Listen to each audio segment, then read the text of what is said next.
ದೈವವೇ ಮಹಾಮಹಿಮ ಮಂಜುನಾಥ ನಮೋ ಎನ್ನುವೆ.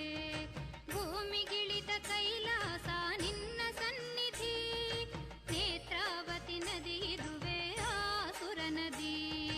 ನ್ಯಾಯ ನೀತಿ ಮೂರ್ತಿ ವ್ಯಕ್ತ ಸತ್ಯ ದೈವವೇ ಮಹಾಮಹಿಮ ಮಂಜುನಾಥ ನಮೋ ಎನ್ನುವೆ.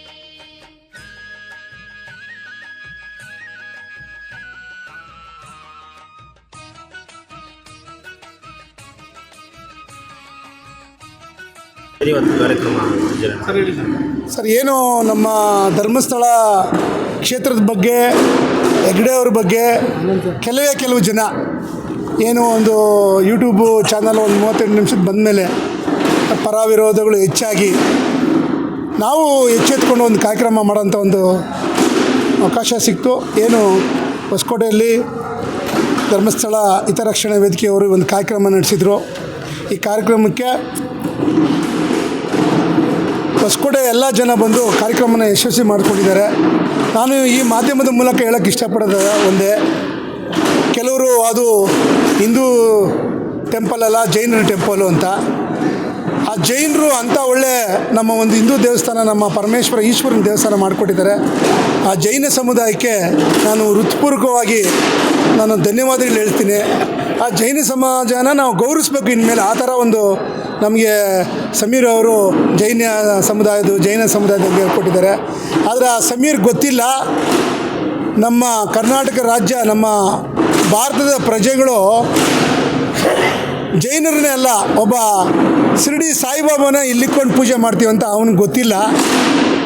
ನಾವು ಹಿಂದೂಗಳು, ಭಾರತದವರು, ಜೈನರು, ಆ ಸಮಾಜ ಈ ಸಮಾಜ ಅಂತ ನೋಡಲ್ಲ. ಎಲ್ಲನೂ ಒಂದೇ ಸಮಾಜ, ಭಾರತೀಯ ಸಮಾಜ.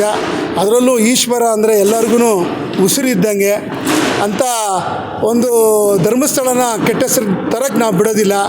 ಅದೇ ರೀತಿಯಾಗಿ ಏನು ಈ ಮೀಟ್ರ್ ಬಡ್ಡಿ ಅಂತಾರೆ, JCB ತಗೊಂಡು ದೇವಸ್ಥಾನ ಕೆಡಬೇಕು ಅಂತಾರೆ, ಅದೆಲ್ಲ ನಿಮ್ಮ ಒಂದು ಹುಚ್ಚು ಯೋಚನೆಗಳು. ಆ ಧರ್ಮಸ್ಥಳನ ಏನೂ ಮಾಡೋಕ್ಕಾಗೋದಿಲ್ಲ, ಹೆಗ್ಡೆಯವ್ರನ್ನ ಏನೂ ಮಾಡೋಕ್ಕಾಗಲ್ಲ. ಏನು ಸೌಜನ್ಯಕ್ಕೆ ನ್ಯಾಯ ಕೊಡಿಸ್ಬೇಕು, ಅದ್ರ ಪರ ನಾವು ಇದ್ದೀವಿ. ಏನೇ ಒಂದು ಹೋರಾಟ ಇರಲಿ, ಏನೇ ಒಂದು ಹೆಣ್ಣುಮಗುಗೆ ನ್ಯಾಯ ಕೊಡಿಸೋಕ್ಕೆ ನಾವು ಬದ್ಧರಾಗಿದ್ದೀವಿ. ಯಾಕೆಂದರೆ ನಾವು ಅಕ್ಕ ತಂಗಿರ ಜೊತೆಯಲ್ಲಿ ಹುಟ್ಟಿದ್ದೀವಿ.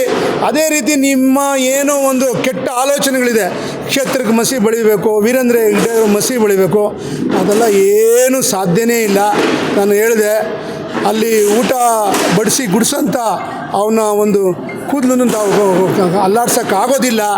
ಆ ಕ್ಷೇತ್ರ ಅನ್ನೋದು ಅಷ್ಟು ಶಕ್ತಿ ಇದೆ, ಮಹಿಮೆ ಇದೆ. ಅದೇ ರೀತಿ ನಾವು 350 ಕಿಲೋಮೀಟ್ರ್ ದೂರ ಇರೋರು ನಾವು ಕಾರ್ಯಕ್ರಮ ಮಾಡೋದಲ್ಲ, ಅಲ್ಲಿ ಸುತ್ತಮುತ್ತ ಇರ್ತಕ್ಕಂಥ ಇಡೀ ಕರ್ನಾಟಕ ರಾಜ್ಯದಲ್ಲಿ ಇಂಥ ಕಾರ್ಯಕ್ರಮಗಳು ನಡೀಬೇಕು. ಏನು ಹೆಗ್ಡೆ ವಿರುದ್ಧ, ಧರ್ಮಸ್ಥಳ ವಿರುದ್ಧ ಏನು ಅವರು ಒಂದು ಸಂಚು ನಡೆಸ್ತಾ ಇದ್ದಾರೆ, ಆ ಸಂಚಿಗೆ ಎಲ್ಲರೂ ಉತ್ತರ ಕೊಡಬೇಕು ಅಂತ ಈ ಮಾಧ್ಯಮ ಮುಖಾಂತರ ತಿಳಿಪಡಿಸ್ತೇನೆ. ದಯವಿಟ್ಟು ಕ್ಷೇತ್ರದ ಬಗ್ಗೆ ಮಾತಾಡಿದಾಗ ಪ್ರತಿಯೊಬ್ಬನೂ, ಕರ್ನಾಟಕದ ಪ್ರತಿಯೊಬ್ಬನೂ ಯಾರ್ಯಾರು ಧರ್ಮಸ್ಥಳ ಮಂಜುನಾಥ ಸ್ವಾಮಿ ನಮ್ಮ ದೇವರು ಅಂತಾರೆ, ಅವರೆಲ್ಲ ಎಚ್ಚೆತ್ಕೋಬೇಕು, ಎದುರುತ್ತರ ಕೊಡಬೇಕು ಅಂತ ಈ ಮಾಧ್ಯಮದ ಮುಖಾಂತರ ಹೇಳ್ತಾ ಇದ್ದೀನಿ. ಎರಡು ಮಾತಾಡಿ ಬನ್ರಿ ಇಲ್ಲಿ. ಮುಖ್ಯವಾಗಿ ಈಗ ನಮಗೆಲ್ಲ ವಿಷಯ ಗೊತ್ತಿರುವಂತೆಯೇ ಧರ್ಮೋ ರಕ್ಷತೆ ರಕ್ಷಿತ.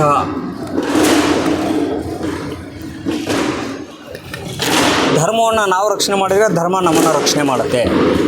ಶ್ರೀ ಕ್ಷೇತ್ರ ಧರ್ಮಸ್ಥಳವನ್ನು ನಾವು ರಕ್ಷಣೆ ಮಾಡಿದರೆ ನಾವೆಲ್ಲರೂ ಸುರಕ್ಷಿತವಾಗಿ ಉಳಿತೀವಿ. ಇದು ಇತಿಹಾಸದ ಉದ್ದಕ್ಕೂ ನಡೆದು ಬಂದಿರುವಂತಹ ಘಟನೆ.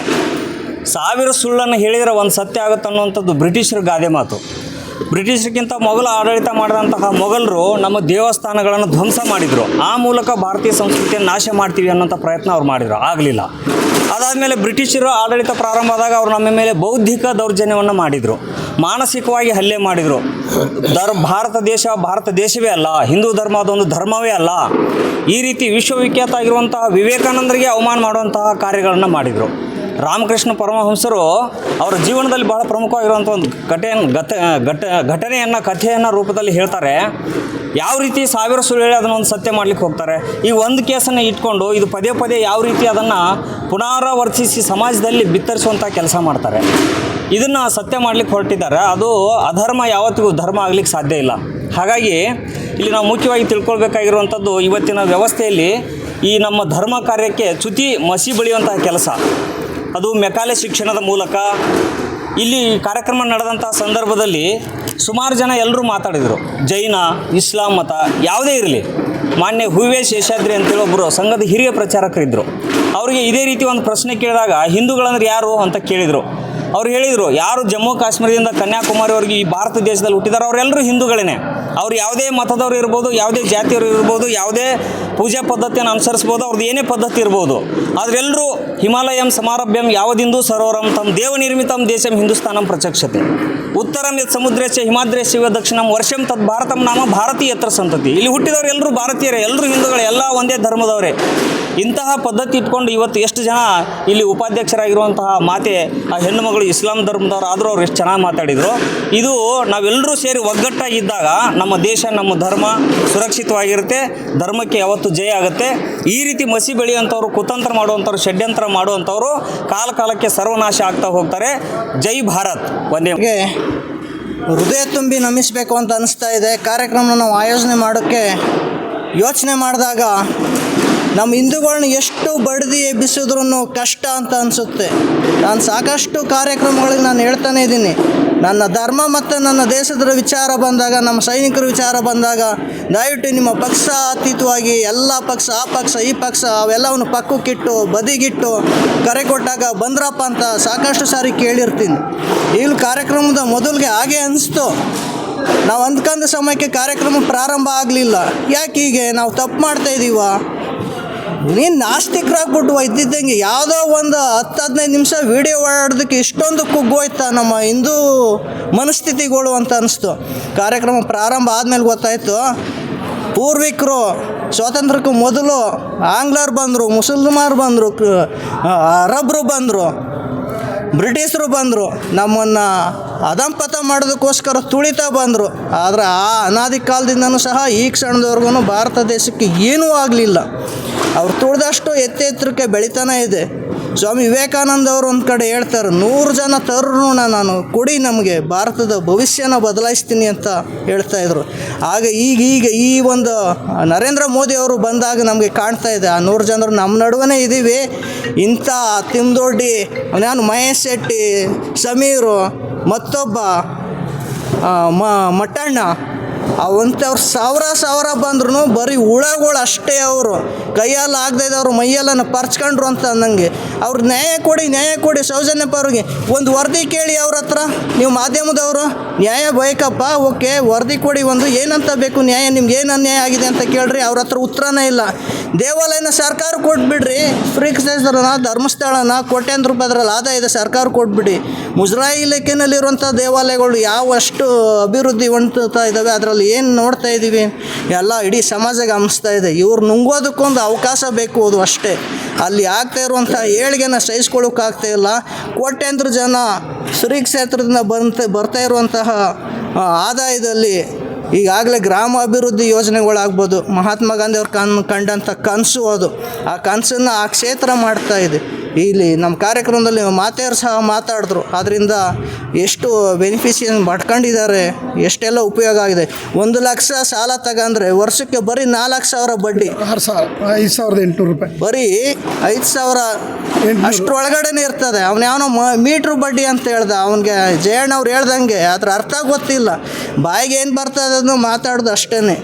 ಆಮೇಲೆ ಈ ವಿಚಾರವಾಗಿ, ಧಾರ್ಮಿಕ ವಿಚಾರವಾಗಿ, ನಮ್ಮ ಧರ್ಮ, ನಮ್ಮ ದೇವಾಲಯ, ಆಸ್ತಿಕರಿರುವಂಥ ವಿಚಾರವಾಗಿ ಸೂಲಿಬೆಲೆ ಚಕ್ರವರ್ತಿ ಅವರು ಆ ವಿಚಾರವಾಗಿ ಮಾತಾಡಿದಾಗ ನಾವು ಹಿಂದೂಗಳು ಯಾವಾಗಲೂ ಒಗ್ಗಟ್ಟಾಗಿದ್ದೀವಿ, ನಮ್ಮ ಧರ್ಮಕ್ಕೆ ಎಲ್ಲೂ ಕೊರತೆ ಬರೋಲ್ಲ ಅಂತ ಹೇಳೋದಕ್ಕೆ ಅವನು ಒಬ್ಬ ಹೇಳ್ದ, ಲೋಫರ್, ಅವನು ಈ ಮಾಧ್ಯಮದ ಮುಖಾಂತರ ನಾನು ಸಂದೇಶ ಕೊಡ್ತಾಯಿದ್ದೀನಿ ಅವ್ನು ಮಹೇಶ್ ಶೆಟ್ಟಿಗೆ, ಅದೇನೋ ಮಾಡ್ತೀನಿ ಇಲ್ಲಿಗೆ ಬಂದರೆ ಕಾಲಿಟ್ರಿ ಅಂತ. ಸಾವಿರ ಸಂಖ್ಯೆಯಲ್ಲಿ ಚಕ್ರವರ್ತಿ ಅವ್ರ ಅನುಯಾಯಿಗಳು ನಾವು ಬರ್ತೀವಿ, ನೀನು ಮೊನ್ನೆನೂ ಸಹ ಇದೇ ಉತ್ತರ ಕೊಟ್ಟಿದ್ದೀನಿ, ಚೆನ್ನಾಗಿ ಗುರ್ತಿಟ್ಕೊ, ನಿಮ್ಮ ನೆಲೆಗೆ ಬರ್ತಾಯಿದ್ದೀವಿ. ಅದೇನು ಪೀಕು ಮಾಧ್ಯಮದ ಮುಖಾಂತರ ಈಗಲೂ ಅದನ್ನು ಹೇಳ್ತೇವೆ. ನಿಮ್ಮ ಹೋರಾಟ ಸೌಜನ್ಯ ಪ್ರಕಾರ ಇದೆ ತಾನೇ, ನಾವು ಯಾರೂ ಬೇಡ ಅಂತ ಹೇಳಲಿಲ್ಲ. ನೀವು ಮಾಡಿ, CBIಗಿಂತ ಶ್ರೇಷ್ಠ ತನಿಖೆ ಇನ್ಯಾವ್ದು ಬೇಕಿದೆ ನಿಮಗೆ? ಕಾವಂತರು ಸಹ ಅದೇ ಹೇಳಿದಾರಲ್ಲ, ಈ ಕ್ಷಣಕ್ಕೂ ಅದೇ ಹೇಳ್ತಾ ಇದ್ದಾರೆ, ನಿಮ್ಗೆ ಯಾವ ಮಟ್ಟದ ತನಿಖೆ ಬೇಕು ಸರ್ಕಾರನೇ ಕೇಳ್ಕೊಂಡಿದ್ದಾರಲ್ಲ ಅವರು. ನೀನು ಯಾವ ತೋಟಿ ಸುಪ್ರೀಮ, ನೀನು ಸರ್ಕಾರಕ್ಕಿಂತ ದೊಡ್ಡವನಾ? ಬಾಬಾ ಸಾಹೇಬ್ ಅಂಬೇಡ್ಕರ್ ಕೊಟ್ಟಿರುವಂಥ ಸಂವಿಧಾನದ ಅಡಿಯಲ್ಲಿ ಬರುವಂಥ ನ್ಯಾಯಾಲಯ ತೀರ್ಪು ಕೊಟ್ಟಿದೆ. ಇನ್ಯಾವ ಥರ ಬೇಕು ನಿನಗೆ? ನೀನು ನ್ಯಾಯಪರ ಬೇಕಿದ್ರೆ ಸೌಜನ್ಯ ವಿಚಾರವಾಗಿ ನ್ಯಾಯ ಕೇಳು. ನಾವು ಇದ್ದೀವಿ ನಿಮ್ಮ ಜೊತೆಗೆ.